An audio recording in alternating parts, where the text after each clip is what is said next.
Приветствую, мои маленькие любители виртуального футбола. После релиза eFootball 2026 в игре не сказать, что что-то происходит, и по сути контент такой же, как и был до глобального обновления. Разве что некоторые донатеры развлекаются с той же новой функцией под названием Link Up Play, ибо последний контент, вот именно что донатный, по сути под него и подвязывается. Первый эпический пак с ЭТО и Снейдером, новенький Showtime набор с Холландом и Митомой, все это и не только как раз таки подвязывается под новых тренеров, у которых этот самый Link Up с этими стилями и работает. Но речь сегодня немного о другом, а скорее о контенте, который нам еще предстоит увидеть, и как раз таки это второе нововведение глобального обновления, которое мы пока что не наблюдали в игре. Да, речь про все тот же режим, или даже скорее функцию под названием сокровища, сокровищница или же охота за сокровищами. В общем-то, официальное название нам еще предстоит только узнать. Не так давно всплыли подробности этого режима из внутриигровых файлов, которые содержат описание этой функции, то, как она должна работать, что она из себя представляет, и несмотря на то, что наглядной демонстрации, вот знаете, каких-то кадров,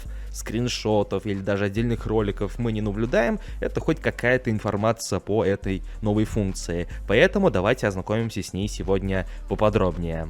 К слову, если вам необходимо пополнить ваш баланс монеточек в eFootball Mobile или в любой другой мобильной игре, то вам на PlayRock, ведь на их сайте собраны одни из самых выгоднейших предложений на рынке, а также вы всегда можете предложить свои товары и услуги. А если вы обладатель такой платформы, как ПК, и играете в Steam, и вам необходимо пополнить его баланс, то это также можно сделать на PlayRock с наименьшей комиссией на рынке. Приобрести монеты и все остальное на их сайте вы можете в пару кликов, и что самое главное, безопасно. Все это и не только вы сможете найти по ссылке в описании и в закрепленном комментарии. Ну так, о чем это я? Точно.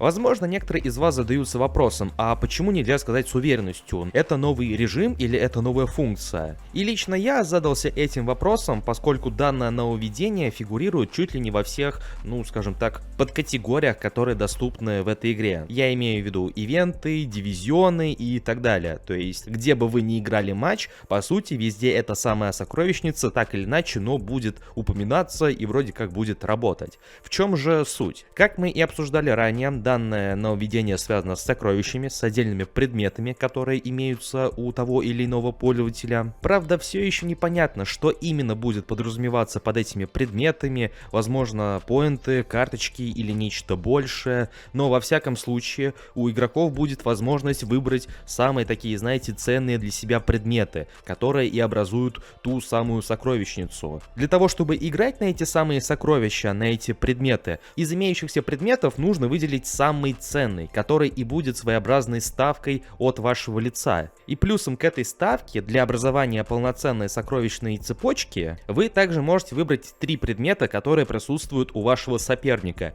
и наоборот. После того, как вы определились со своей цепочкой, вы ознакомились с цепочкой вашего соперника, вы по сути играете матч, и в зависимости от результата тот или иной игрок забирает определенный предмет, который и был выделен в качестве ключевого, который и был выделен в качестве основной ставки. Как вы можете заметить, исходя из строчек, которые присутствуют в файлах игры, сокровища будут разделены на несколько типов. Это означает, что будут более ценные и чуть менее ценные сокровища. И как по мне, самый главный вопрос заключается в следующем: что же именно мы сможем понимать под сокровищами? То есть какие предметы мы сможем выставлять как ценные и за какие предметы мы сможем играть в дальнейшем? Потому что если все будет строиться вокруг обычных поинтов, это будет крайне скучно. Но есть высокая вероятность того, что в этом, скажем так, своеобразном обмене будут присутствовать и карточки. Из чего у меня даже появилась мысль, что это некое подобие как раз-таки той самой долгожданной функции с обменом карточек. То есть полноценный такой, знаете, прямой обмен нам недоступен, и вряд ли мы его когда-либо увидим. Но вот в качестве подобной охоты за сокровищами обменяться какими-нибудь карточками или просто получить какие-то карточки даже не от вашего соперника, почему бы и нет.